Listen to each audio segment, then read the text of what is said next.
Missed an episode of your favorite podcast? Choose from over a decade of content in our archives, not just the latest episode. All free at GCNlive.com. This is your call to action. Get prepared, America. Economy, survival, energy, disasters. This is USAPrepares.com. Informative radio, educational radio. Interact now by emailing instructor@USAPrepares.com or text at 434-390-7953. Class, please take your seats. Now, your instructor, Vincent Finelli. Everyone all set? Cocked? Locked? Here we go. Your dial set correctly to a USA Prepares. We're delighted you're here. And we're broadcasting from high atop the Missouri Ozark Mountains, 2 hours, Monday through Friday. There's a call-in line, 866-582-9933, 866-582-9933. And if you'd like to listen, take us with you as you travel. There's a listen line, 605-562-40. No, give you a different one. 605-477-3249.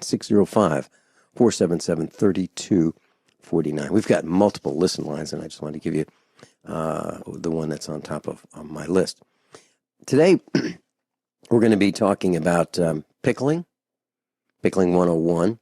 We'll be talking about fermented foods, pickled eggs, fatted eggs, and how you can do these yourself. Food preservation. And then we're going to talk about society in collapse, a case study. Geraldton, Western Australia. With us today, Guineith Isaacs. Welcome, Guineith. Hello, Vincent. How are you today? Very, very well. I want to tell our class what happened yesterday, in case you're wondering where I went with Dr. Richard Allen Miller. We had a lightning strike, a massive lightning strike hit the farm. And it destroyed a bunch of our equipment. It took out, it took out a couple Ethernet switches, took out a computer, monitor, router, and one of the things that I did when we built this house was I put some of our network equipment in metal enclosures, kind of like fire alarm boxes with those hinged steel doors. And so the network switches are in those kind of boxes, protected. And even inside the box, the metal box, the network switches were scorched from this massive lightning strike. So we've got to crawl around this weekend and take a look at the roof and see if there are any holes in the roof and see how many of our electric fence chargers were destroyed. But yeah, we took a, I would say, pretty darn close to, if not a direct hit right here. And other electronics were destroyed as well. So yeah, it can happen. It took us a day to get the equipment, get the spare equipment that we had already configured and up and running. And it took the network utility guy to come out and replace whatever he had to do, as well as, in terms of ground wiring and those things that were in the ground, and attenuators for surges, and replace the router. So that's what happened. And, it can happen at any time. And we can go off the air, and fortunately we had enough equipment to get back on the air, but eventually, if this keeps up, we're going to run out of spare parts. So that can happen. So, Guineith, we're going to talk about pickling and sauerkraut and pickled eggs and fatted eggs, and then we'll talk about society in collapse. So, how do you want to start? Okay, I think I'll start with the sauerkraut because, first of all, the reason why I'm talking about this. The other day you mentioned on the air, on one of your broadcasts, or it might have been on your page, I can't remember, that you were looking for somebody who knew about these things. And this is kind of an old area of knowledge We've been living without refrigeration now here for about 4 years, just under 4 years. 4 years next February, and you've got to have some way to accumulate, a food supply that's not going to go off. Okay, and so I just started researching how to pickle stuff, because once upon a time nobody had refrigeration. And sauerkraut's a good one because it's really, really simple. And a lot of people think of sauerkraut as being used for cabbages and kale. It can be used for that. It can also be used for basically any garden vegetable. Now, the most important thing with any sort of preserving is hygiene, hygiene, hygiene. Okay? You've got to use boiled and cooled water. Okay? For some types of preserving, you have to you've got to boil the water. But with sauerkraut, what you do is you boil the water and then make sure that it's cooled down to around about blood temperature. Okay? Now, this recipe will go for a gallon jar. Okay? So that's 4 litres.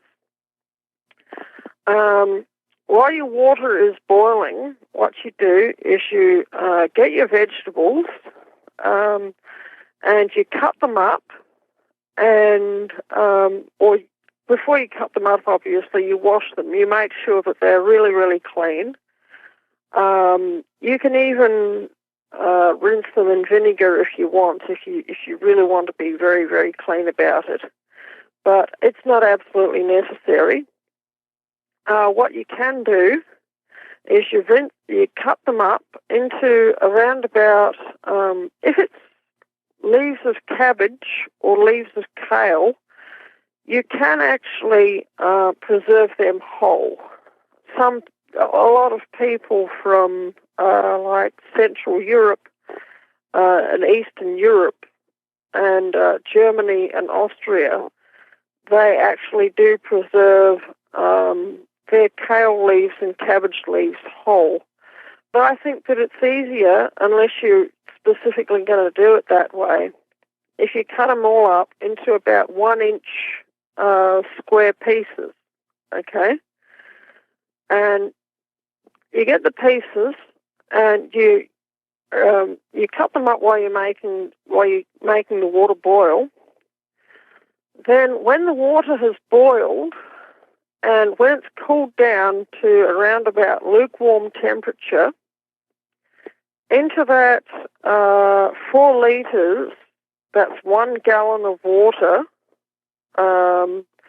Actually, for a gallon jar, you would probably only need about 2 litres of water, but it's probably a good idea to have the 4 litres, because you may need to top a bit extra up.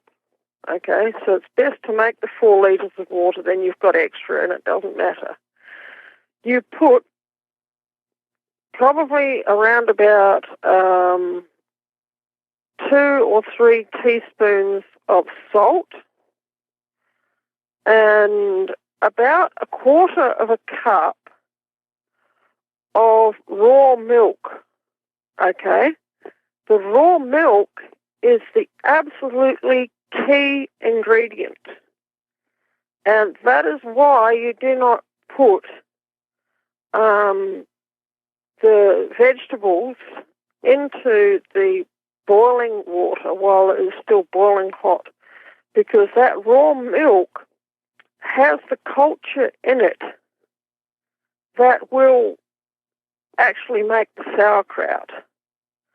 The 2 teaspoons of salt just stops the culture from going out of control. You make sure that the salt is thoroughly dissolved before you put the 1/4 cup of raw milk into the mix.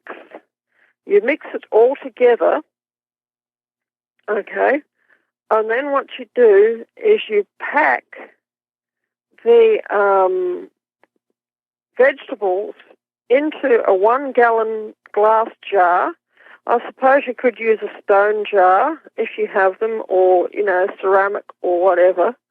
But, we use big glass jars around here. Whenever I see them in the op shop, I snap them up for this purpose.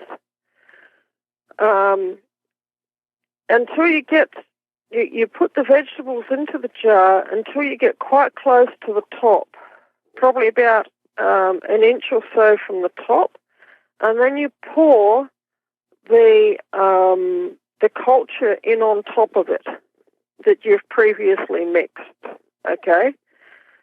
And then what you do is you have some sort of thing where you can weigh the vegetables down so that they don't float. And then for the longest time we were using something like an old thermos lid on top of the culture, just to keep them under the water. But you could use, I don't know, just whatever you happen to have around, but you must make sure that it's not going to react and make anything toxic. So, nothing made of, for instance, aluminium.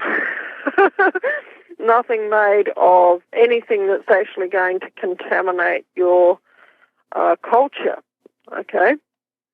And it must be clean as well, yes? And it must be clean. Everything must be absolutely clean and sterile. So the 1 gallon jar has to be sterilized, and you do that by getting a big a stock pot, and you put probably about an inch or two of water in the bottom of it, and so a stock pot big enough so that the gallon jar can actually fit inside it, and then you put that on top of the stove. You put about an inch or so of water inside the glass jar. That will stop it from cracking, and it will keep it weighed down, and then you boil the water for about 10 minutes, okay, and that sterilizes the glass jar and the lid as well. Everything must be absolutely clean, okay? And once you've put all of this in and the liquor, you do the lid up and you leave it, okay? And the cultures in the milk will start to digest the vegetables, and after 6 weeks you can start eating it. There you go. And it's done. When we come back, tell us, what do we do once it's ready for consumption? How do we keep it? We'll be right back. Guineith Isaacs is with us, and she's in Australia, and she's been living without refrigeration for about 4 years, and so when you attempt that, and when you live off the grid, there's certain things that you're going to have to do if you want to preserve food. So we're talking about pickling, and we'll talk about pickled eggs and fatted eggs and fermented sauerkraut. We're talking about fermented sauerkraut right now. So Guineith, once you have the sauerkraut ready for consumption, how do you keep it so that you don't have to eat it all at one time?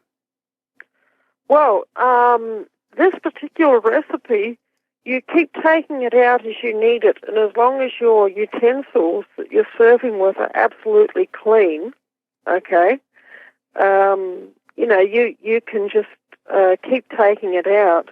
And because it's a living food, okay, it's got the same bacteria in it that are in your gut, okay? So you see these ads for probiotics, and they say, well, we've got so many billion bacteria in these little tablets.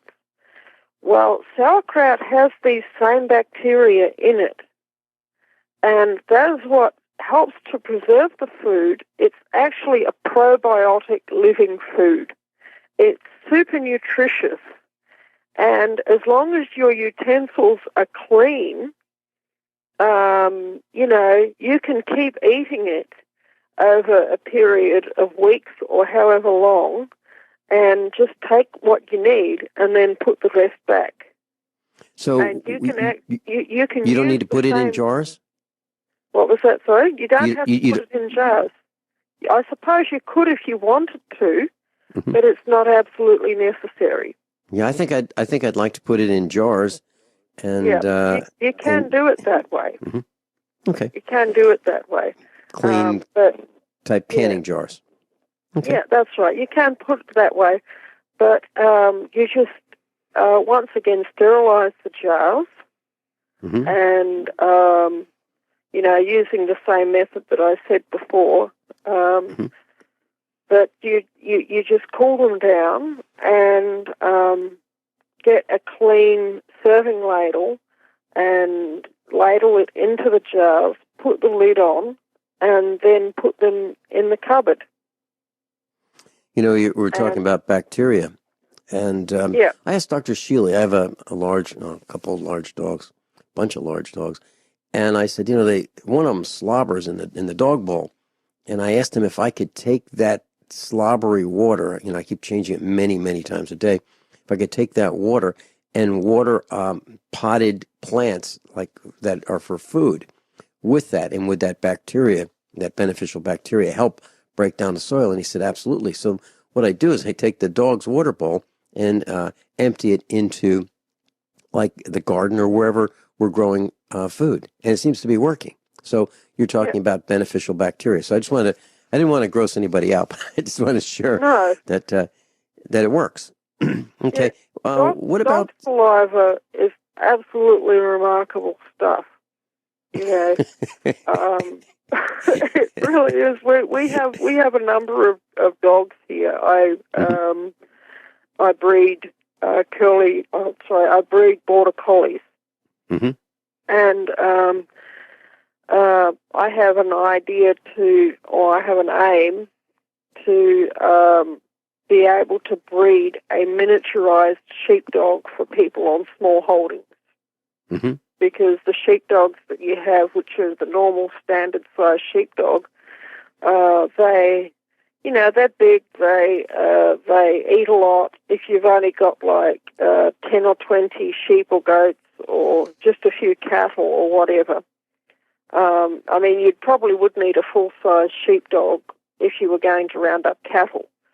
But if you've only got 10 or 20, sheep or goats or whatever, and you're only moving them once a week, that's not much work for just one or two sheepdogs. But if it's a smaller dog, if it's only 12 inches or less at the shoulder, then it could double as a lap dog, and you could have it actually as a house pet. Well, that's what I aim.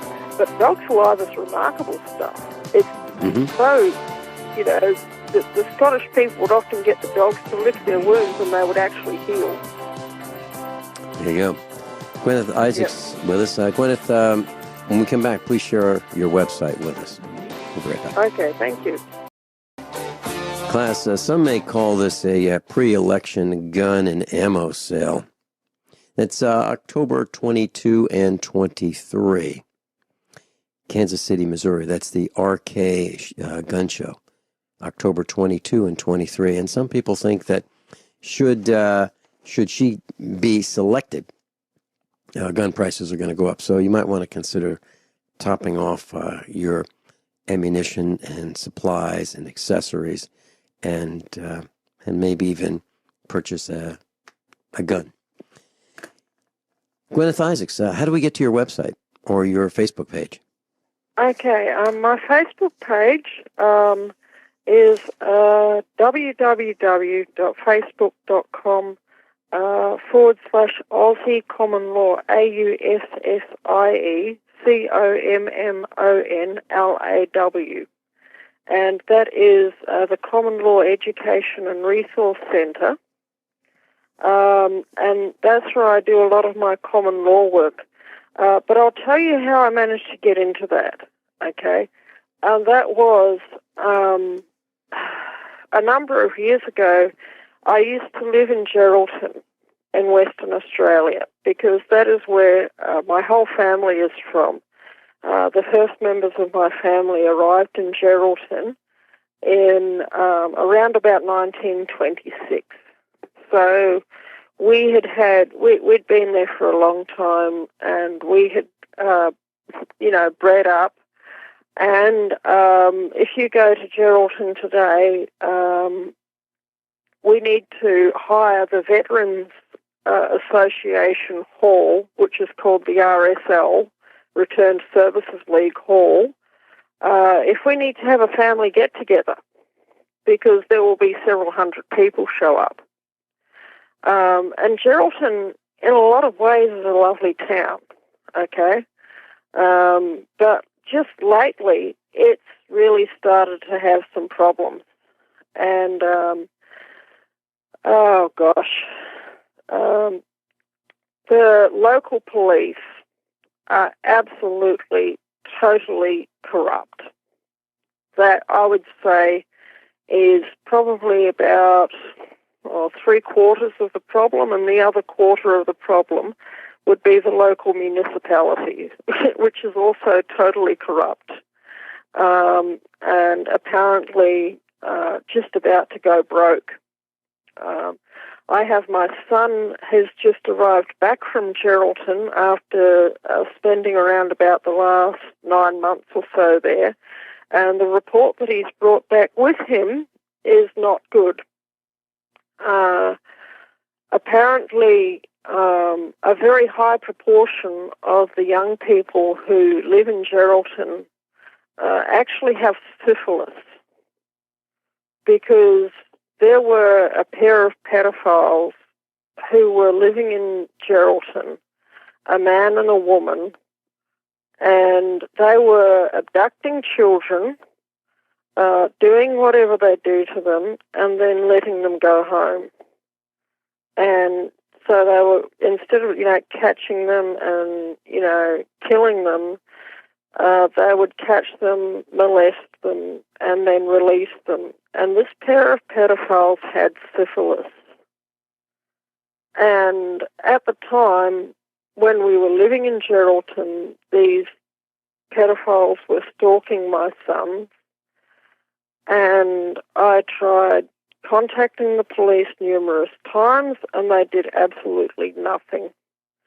And finally, in desperation, I made 2 YouTube videos about these pedophiles, and that got the police's attention, all right. They came and arrested me for making these YouTube videos, naming and shaming and requesting that the police go and arrest these 2. Because they lived 200 metres from our house, and I was a stay-at-home mum. I had a vegetable garden and I had a goat pen in the suburbs of Geraldton, and a chicken pen and a pigeon pen, and I would spend my days in my backyard looking after my animals and looking after my vegetables. And I would hear the screams of the children as things were happening to them, and it would be about between 2 and 3 children a day, and the result of that is now you've got a whole generation of children around about my son's age, so between 12 and 18 years old, and a high proportion of them have syphilis. And, Vincent, that dooms a town. These kids have no future. Syphilis is only treatable if you get the antibiotics quickly. Otherwise, the infective, whatever it is, goes into the spinal fluid and it goes into the bones. Once it gets to that stage, it cannot be treated with antibiotics. And it, over a period of 10, 15, 20 years, it leads to insanity and then death. It dooms a town when you have that many young people in the town with a disease like syphilis. The whole thing could have been prevented if the police had gone and arrested this pair. They knew who they were, they knew where they were, they knew what they were doing, and they did absolutely nothing. And you know what? Oh my gosh, the my son's, my brother, my son's uncle, he lives in one of the poorer areas of Geraldton. And if you are, walking around the streets, you can absolutely just smell the hemp farms in the backyards. That's the only economy that people can, organise themselves with, is growing hooch in their backyards. And the backyards that don't stink of hemp, a lot of them stink of meth labs. So they're growing hemp, they're growing meth. Not growing meth, sorry. They're brewing meth in their backyards. And, it's just so sad to see. It really is. Because right next to this, you have an absolute millionaire's alley of, marina, expensive yachts, high-class restaurants, luxury apartments, gated communities, and it's complete, absolute poverty and desperation on the one hand, and just complete, five-star luxury. And then you've got another third area of wannabes, okay, which was the former high-class suburb of Geraldton, which was called Tarcoola, okay, and Point Moore, which was the former high-class area of Geraldton. And it's, I would say it's stepped down a rung or two, but it's where people, go when they, or I would say middle class. But Tarcoola and Point Moore, like Tarcoola is quite literally only probably about 500 metres from Rangeway Utakara, which is where you get the meth labs, which is where you get the, the hemp farms, which is where you get the riots on the streets, a certain proportion of nights of the week. And it's terrible to see. Are you saying that the drugs and the sexually transmitted disease are the ruination of Geraldton? Well, yeah, but ultimately they both go back to police corruption, because the syphilis epidemic was initially spread by one pair of pedophiles, one pair, and the whole thing was just swept under the carpet for years. And the police could have stopped it. The police knew in Geraldton that this pair were infested with syphilis. They knew that they were going around molesting kids left and right, and they did absolutely nothing, and it's just absolutely disgusting. And this is what a serious problem police corruption is. And this is, the fact that when I was arrested for making these YouTube videos about this pair of pedophiles, by the way, if anything happens to me, friends of mine have the names of these pedophiles, and they will be named and shamed on air.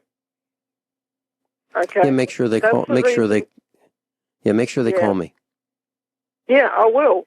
I'll tell them to call you if anything happens to me, because there was a woman who lived at a place. What was it? Port Denison, I think. I'm not sure of the name of the place, actually, but it could have been Jurien Bay, it could have been Port Denison, but a holiday sort of fishing village, probably about 80 kilometres south of Geraldton. And this woman,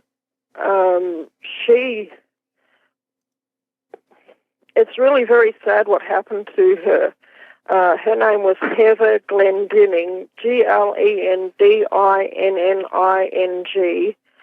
and she had 2 children, and she had a really, really nasty boyfriend, and his friends. It's not even certain today what happened, but what the police found was her and her 2 children in their holiday home that they lived in permanently, and they all had their throats cut. And there was blood everywhere, and the police in Geraldton said that she had killed her children and killed herself, and it was not true. And a friend of mine, Wayne Glue, knows the full story. Hold that thought. Hold that thought. Background. We'll be right back. Guineith Isaac's with us. Guineith, I posted a link to your Facebook page on page number 1 of usaprepares.com. So, class, if you'd like to get to Guineith's Facebook page about common law, just go to usaprepares.com. It'll take you right there, and then you can bookmark her Facebook page. Guineith, as a parent, I see red just thinking about this. And I don't want to say exactly what I would do. However, I don't think it'd be pleasant for anybody involved if any of this happened to any of our children. So my question is, why haven't the parents meted out justice in their own way to these pedophiles, these perverts? They don't have guns. Uh-huh. As far as well, see, you take 10 people. Yeah, take 10 people and just go visit them. Well, okay? If they don't have then guns. the police will actually arrest them because the police have guns and the locals don't. Hmm. Well, there you go, class. Nutshell. That's why you need to make sure you in can America protect must not yourself. give up your guns.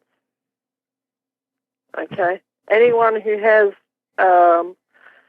firearms here,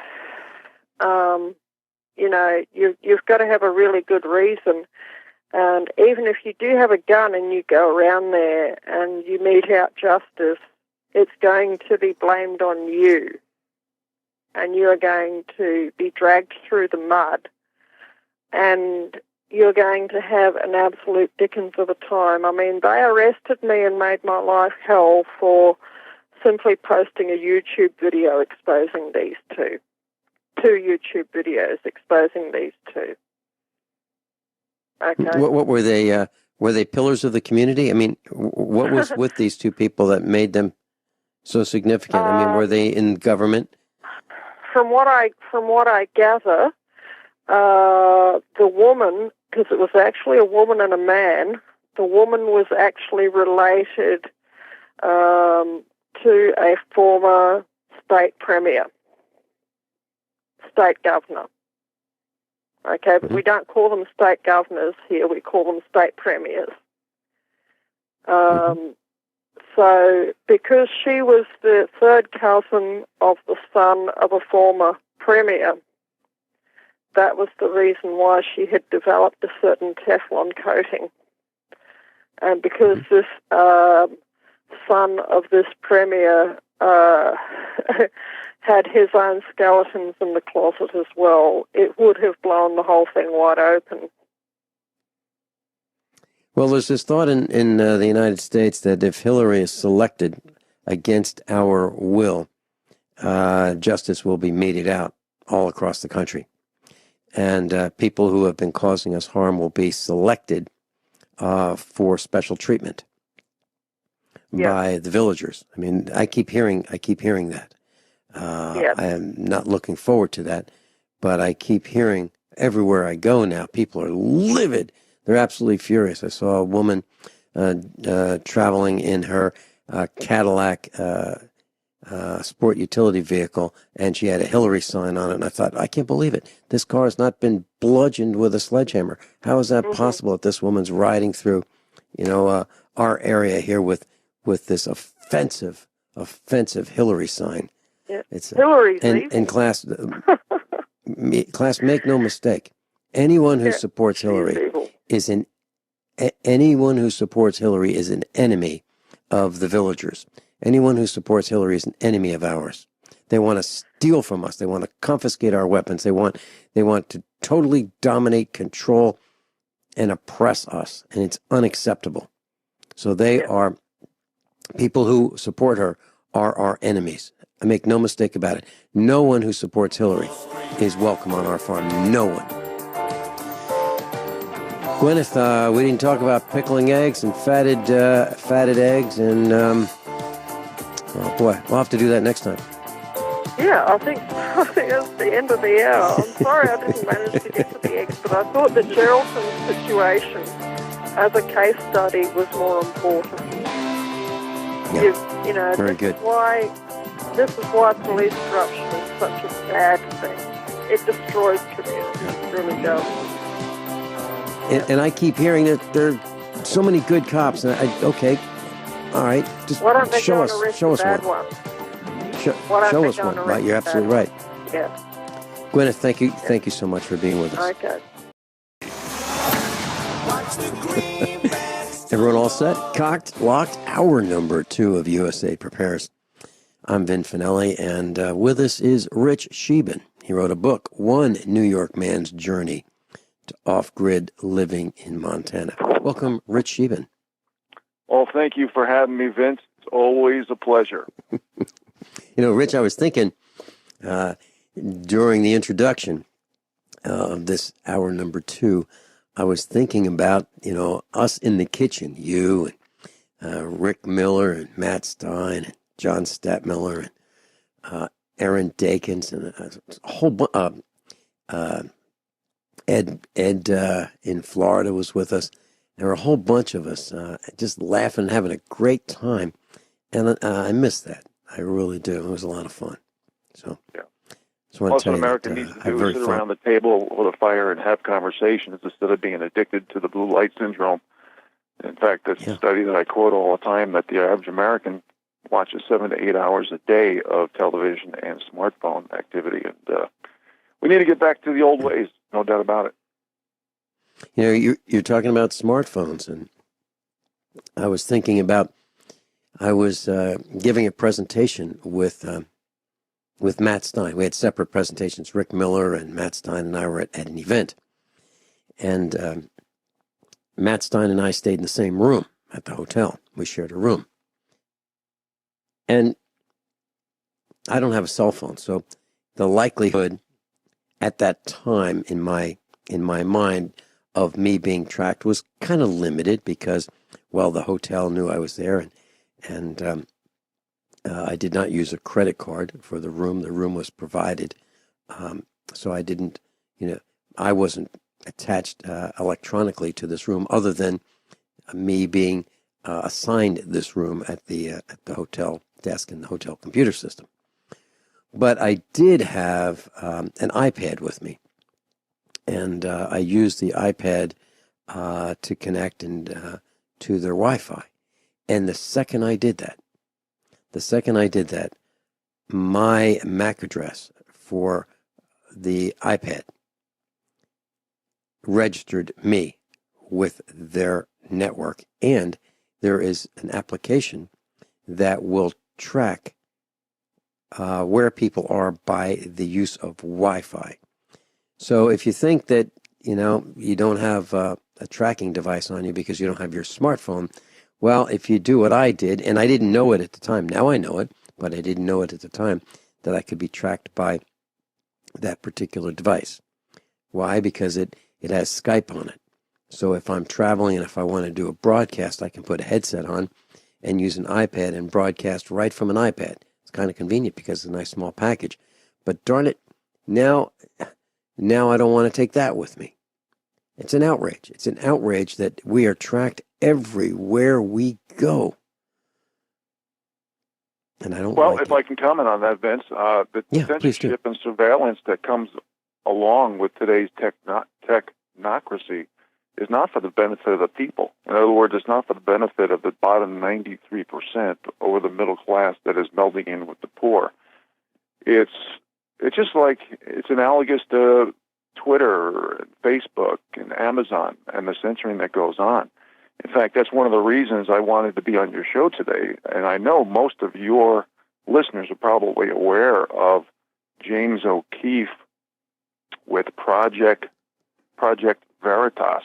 In fact, he's even filed a suit in the last 24 hours against the DNC and the FEC. And he's come across sting operations with his company, Project Veritas, that basically the top Democrats, or I should say globalists, because basically they've inherited the new title. Creamer is one of the top people who's been to the White House 340 times. They have been caught antagonizing and inciting violence against Trump people on video. They are caught rigging the election on video. And some of the things that they're doing is they're even getting caught basically having women antagonize men on lines in the open so they can show that Trump people are violent, which is just the opposite case. In fact, one was a 69-year-old woman that Trump supporters says was cold-cocked, and the video created by Project Veritas and James O'Keefe pretty much debunked all that. They've admitted dead people are voting, illegal immigrants are voting. They've admitted busing people all around the country to vote 3, 4, 10 times. They've even admitted they're doing this for 50 years. And if any of you watched the Al Smith dinner in New York City, I believe it was in New York City, and seen how the elite booed Trump and treated him, it's pretty obvious, folks, that by now, and I've said this in the book, I've said this for years now, the left-right paradigm is absolutely false and phony. The true paradigm is north and south. It's vertical. It's the aristocracy versus the serfs. Now, the first thing we have to do is come to the conclusion that we've been distracted, dumbed down, and divided by every group imaginable. They want chaos. They want infighting. The divide and conquer mentality and philosophy and methodology is alive and well, and they've been doing this for thousands of years, since before the Roman Empire. So what we need to do is make sure we have the same rules, laws, and accountability for everybody in American soil. There's absolutely no doubt that Donald Trump is putting himself, his family, his health, his safety on the line for the average Joe American people, which I am one of. So what we need to do is do more reading, more research, and share this information. But this Veritas, Project Veritas by O'Keefe, really shows that the system is absolutely rigged. And you're going to have Obama, you're going to have Hillary basically poo-pooing that, despite the fact that the video is out there. Every American needs to see this video. These videos have been going viral on drudgereport.com, on breitbart.com, on infowars.com, and if it hasn't been spoken on with usaprepares.com, now it is. Everybody in the world, everybody in the West needs to see how the system is rigged so we can do something about it. Vince? You're talking about the Alfred Smith Foundation, Memorial Foundation dinner where Donald Trump and Hillary Clinton were in. And here's something that Donald said. He said, "We have proven that we can actually be civil to each other. Hillary accidentally bumped into me and she said very civilly, 'Pardon me.' And I very politely said, 'Let me talk to you about that after I get into office.'" No, there were some pretty good jokes last night. I saw some of that. And, yeah. But, I'll tell you something, Vince. The American people can only take so much political correctness. How often can we be the deplorables, the losers, the irredeemables be called extremists, controversial, racist, bigots, sexist, misogynist, homophobe, conspiracy theorists? That's what's going on. We use objective facts. They're using subjective emotional opinion. You can take Obamacare. There's two objectives for Obamacare. One is to kill the middle class and basically put the last knife in the back of the middle class So the middle class is totally melded in with the poor. So it is a true aristocracy serfdom relationship. And the second thing is to create, to have it fail, so a single payer system controlled by the feds will occur. And when we give up people, when we give up common sense and logic for political correctness and corruption, basically it's the end of freedom and liberty. And that's what we're fighting for on November 8th. It's going to be freedom and liberty versus corruption, manipulation, fascism, and top-down centralized control. And that's what we're voting for in a few days. Vince? One of our instructors, who will remain nameless, and I were discussing something that Hillary Clinton was talking about several years ago.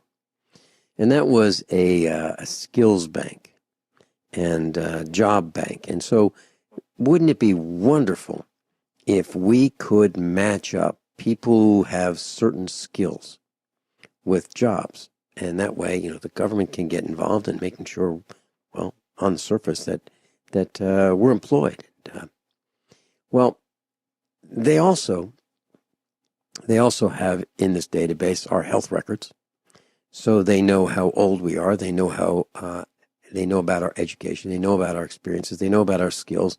They know about our likes and dislikes and so forth. They know whether we have concealed carry permits. They know whether we've been in traffic accidents. They know a lot about us. They have a complete dossier on us, including our images, and they can recognize us with facial recognition.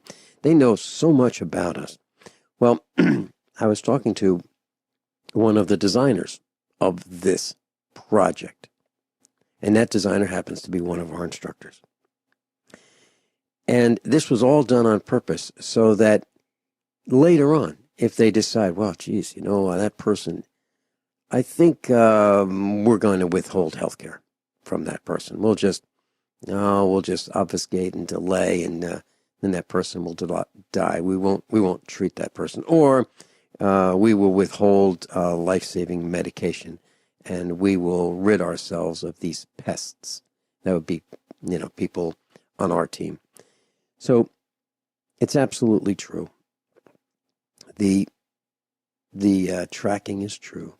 What you said about healthcare is true. The design is to reduce population, in my opinion, down to very low numbers.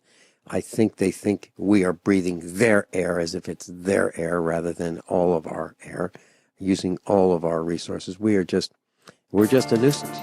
And I really believe they want to thin out our ranks. They don't want to thin out their ranks. It's okay that they're pedophiles, perverts, parasites, liars. That's okay with them. It's not okay that we are here to monitor them. We'll be right back. Rich Scheben was Rich.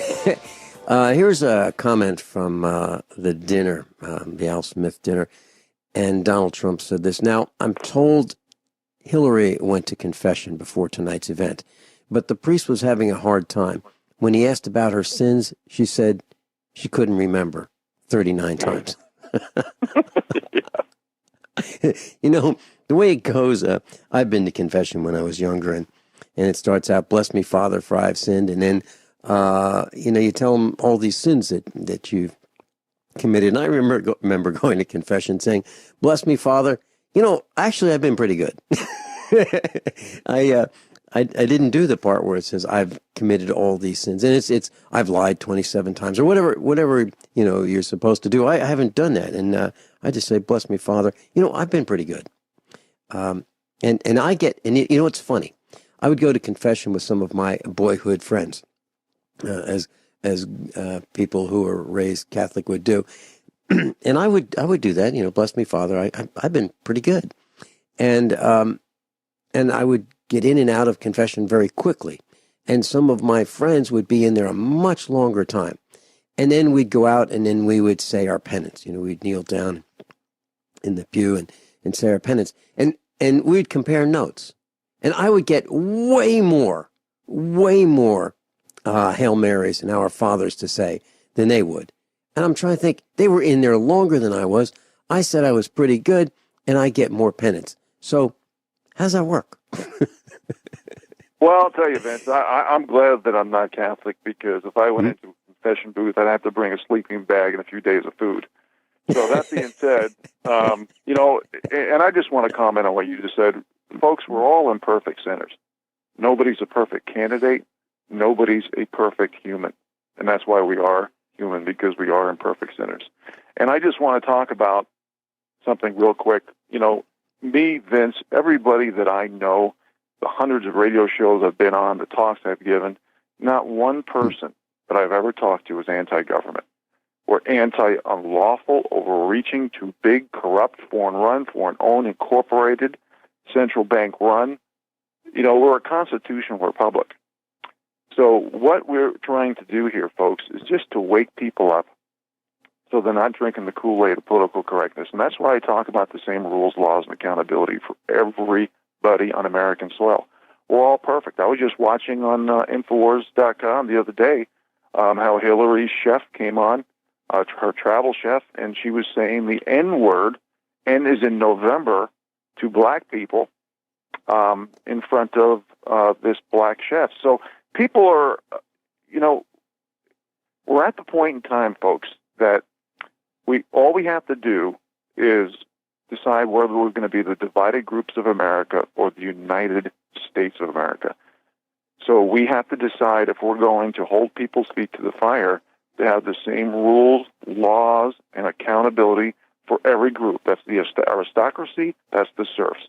That doesn't matter what skin pigmentation you have, what gender you have, what sexual orientation or religion you have. So what we need to do is change things from the bottom up. And I know that people are waking up because I hear it, and people are getting angry.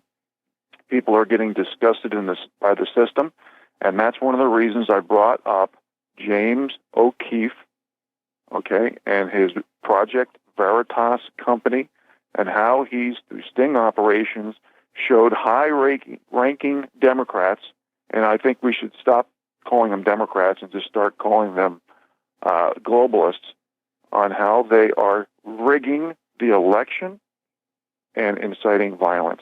This needs to be, if any of your listeners have not looked this up, you need to look this up. It's on Breitbart.com, it's on DrudgeReport.com, it's on Infowars, or you can probably just Google Project Veritas and James O'Keefe. This information and these videos need to go out to everybody in the Western world, not just America, so they can see how rigged and corrupt the system is.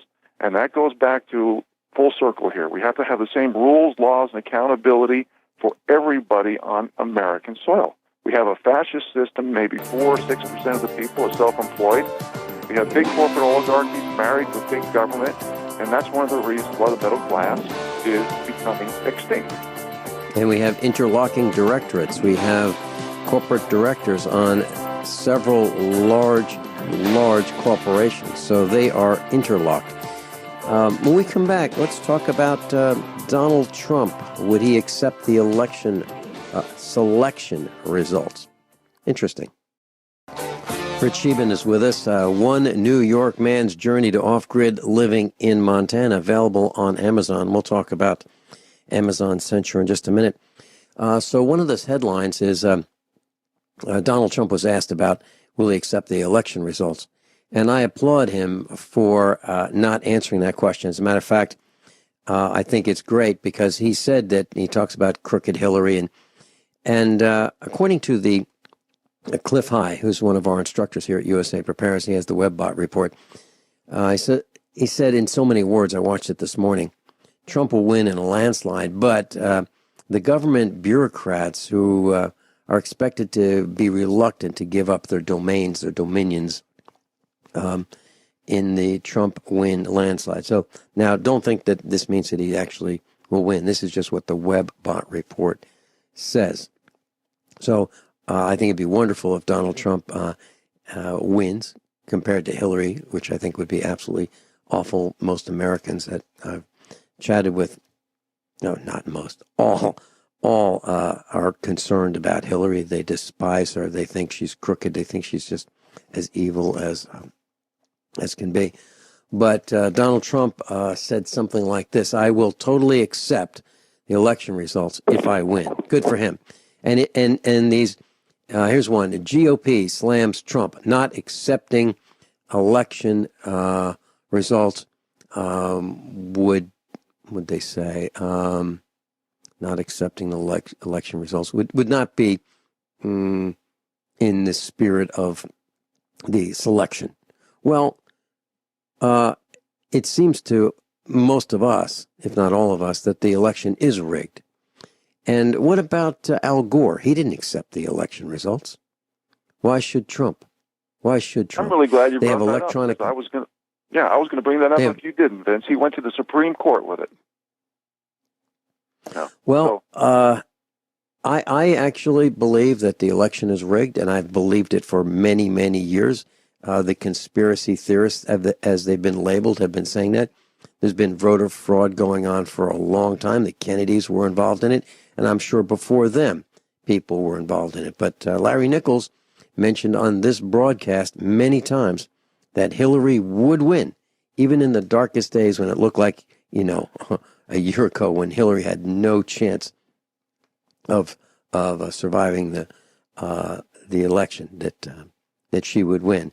And he said that the Clintons play dirty tricks. And what I'm hearing is that they are using all the tricks in their in the book to win this selection. Mm-hmm. Yeah, and one of them is to blame Russia on everything. You got to remember the 6 corporations, folks, that own the media, okay? Mm-hmm. And they use semantic propaganda. They use Hegelian dialect. They basically manufacture perception, guilt, and pity. We live in an emperor has no clothes society. So what we have to do is use objective facts, and when they use subjective emotional opinion, we need to call them on it. And that's one of the reasons I'm being redundant, folks, on James O'Keefe, Project Veritas. He has come out with proof that the Democrats or the globalists are antagonizing and inciting violence, and they are rigging the election. It's on video. It's admitted by a guy by the name of Kramer, who has been to the White House 340 times. They've admitted dead people voting, illegal immigrants, busing people around from precinct to precinct. It's all and much, much more on video and audio. It's out for the public to see in the world. It's had millions of views. It should have 8 billion views by the end of this week, I hope. People need to realize that it really is not a left-right paradigm. It's truly an aristocracy versus serfdom relationship. And if we don't start speaking up, if we don't start talking about the fascist system and how the central banks are controlling everything. Back in 2008, when they printed trillions of dollars, folks, 95% of that money went to the top, basically 1%. All right? This is not about class warfare. It's not against rich versus poor. It's about corruption and manipulation. That's what it's about. People at the top aren't even earning their money anymore. We have 4 to 6% of people who are self-employed for primary salary in this country. We have the big corporate oligarchies that have created an alliance with big government. That is called fascism, which means that the average person, which is the bottom 93% of Americans, doesn't matter what skin pigmentation, what gender, what sexual orientation, or what religion you have, you are not going to be able to control your own destiny, Vince.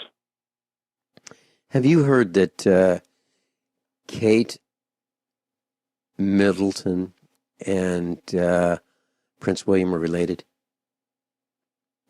I haven't heard that, but I'll be honest with you, nothing would surprise me these days. Yeah, here's a post, Daily Mail, August 2010. A dark and deliciously murky secret hovers over the continuing relationship between Prince William and his girlfriend, Kate Middleton, a skeleton so large that even a vast royal closet would struggle to contain it. I'll post this on the website, USA Prepare, so you can read it.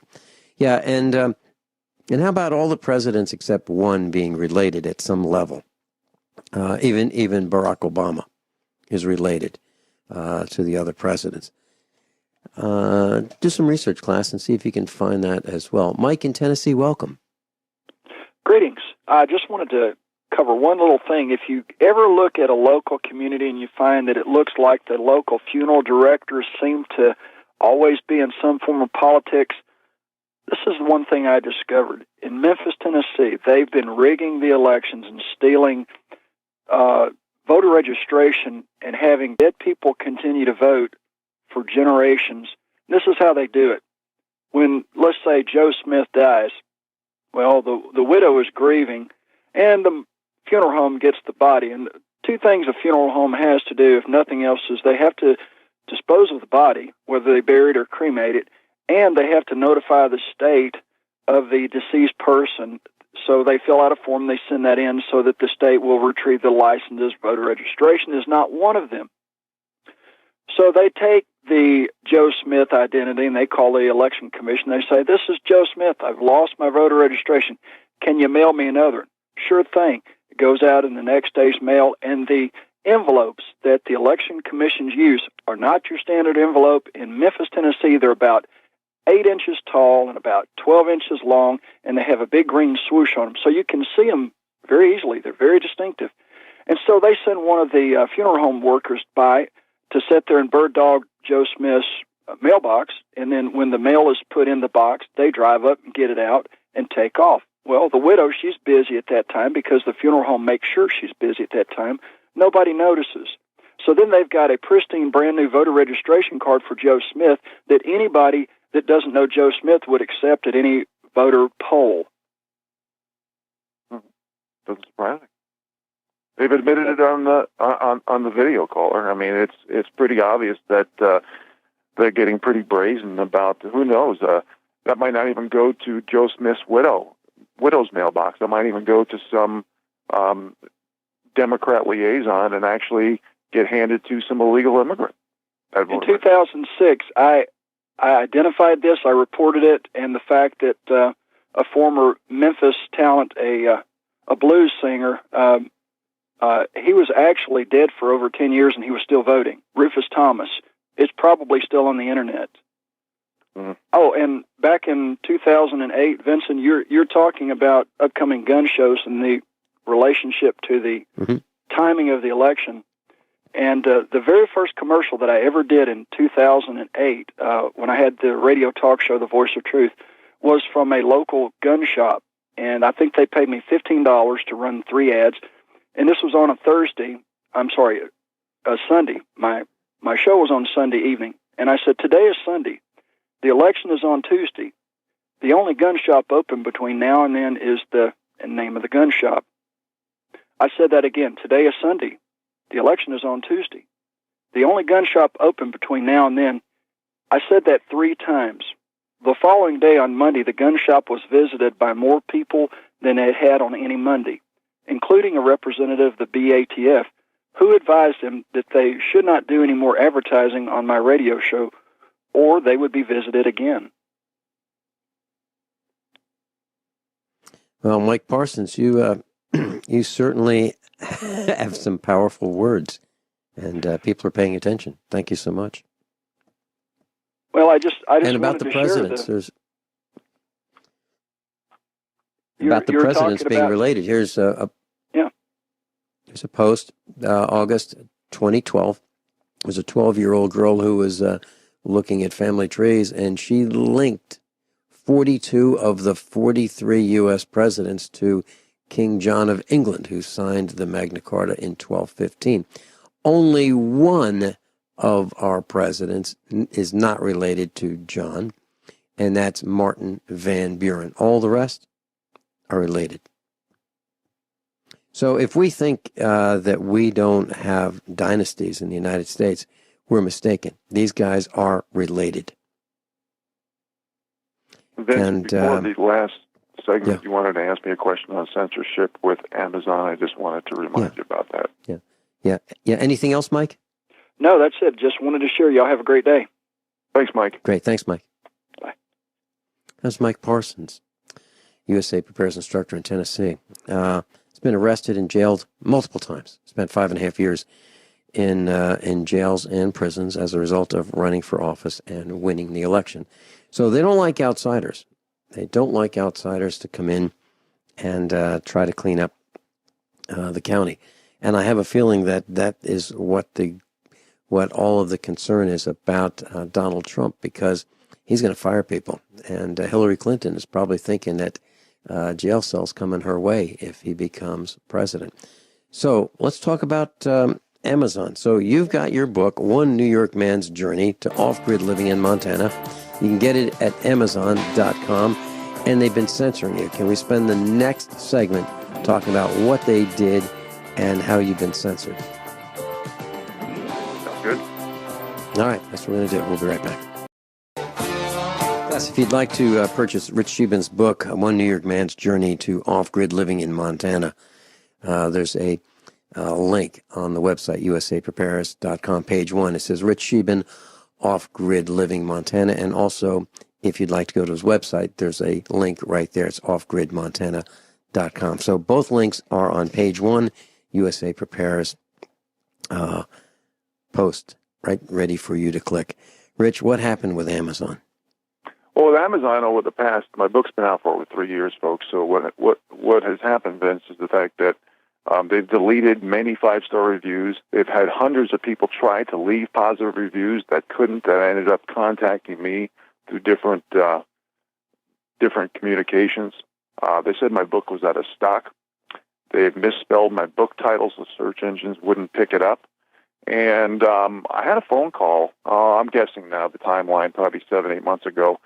An employee from Amazon called me, and he basically proved it by saying certain things on sales. He didn't talk real long. He was very nervous about mentioning stuff, but he told me that people that he worked with loved my book, and that my information was going to be censored by the powers that be. So what we're doing, folks, this is why I talk about, if you ever heard me on the air, I talk about how we need practice what you preach laws. And some examples would be if you're a proponent of severe gun laws and you're anti-gun and you hire private security to cover your butt, this needs to be red flagged. If you're a proponent of Obamacare and you have private health care, that needs to be flagged. If you send your kids to private school and you're a proponent of Common Core, that needs to be flagged.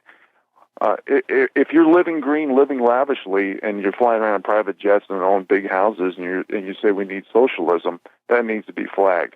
What we need to do is have the same rules, laws, and accountability for everybody in American soil. I don't care if they did that to everybody, okay, whether it be Amazon, whether it be Facebook, whether it be Twitter, and all the censorship and surveillance that's occurring in this country. But that's not the case. We have a separate tiered system of different rules, laws, and accountability based on what group you're in, and they're very derogatory, degrading terms because they're based on victim group status and protectionist group status. So what we need to do is come together as the poor and the middle class, as the bottom 93%, as the serfs, the deplorables, the losers, the irredeemables, all the words that Hillary Clinton has called us. We need to get together and draw a line in the sand and say enough is enough. We need to basically eliminate political correctness and have zero tolerance for it. Because when they use these politically correct buzzwords, things like equality, fairness, tolerance, diversity, accountability, these words have been hijacked by definition to use as a tool to divide the American people. That's all it is. And they do not practice what they preach because they have different rules, laws, and accountability, again, based on what group you're in. And that's what Donald Trump is all about. He's about creating these words that have been used like fairness and equality, and actually use them because we've lowered the bars of standards and expectations so much in America, folks, that we're rewarding mediocrity now for decades for these politically correct buzzwords like equality, fairness, and tolerance.